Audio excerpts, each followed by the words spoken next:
In this video, I want to show you how you can use replace to replace your words in Microsoft Word document. You can go to Home tab and find Replace. In Replace, you have two text box. The first one is the word you will search for, and you want to replace with different word. For example, I want to change this word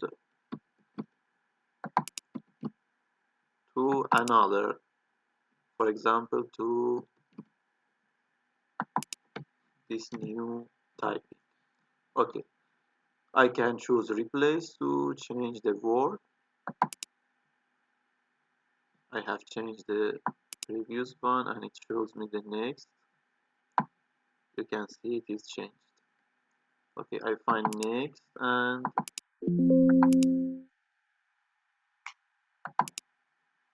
again I click replace. If you want to replace all of them, you can choose replace all to change all of this word to new word. And